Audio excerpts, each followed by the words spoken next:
It's exactly what I said. I'm so glad I pulled this deck.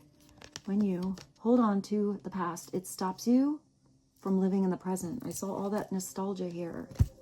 Even if this is just weird cycles you went through, you learned from this. That's why you can recognize patterns or red flags in the future and not do it the same way again.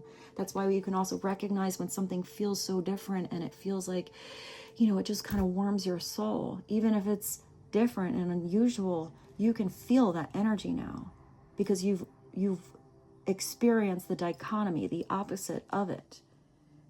Unless you have that opposite experience, you don't always recognize what is better. When you hold on to the past, it stops you from living in the present. Release any old hurts, worries, regrets.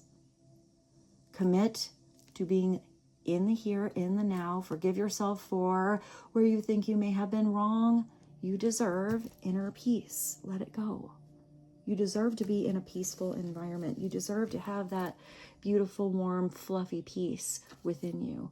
You deserve to be around people that you feel peaceful with, that you feel gratitude right now to have in your life. You deserve to have your own space where you love being in your own energy. If there's someone that's always kind of in your space and you need space, you need to speak up that you need a little space. Because that space is important. That space is where you heal. That space is where you go internal. That space is where you turn on that inner lighthouse light of illumination. And that's where that new glow begins. So you have that light shining on in the present, the next step you can take or the current step that you are on.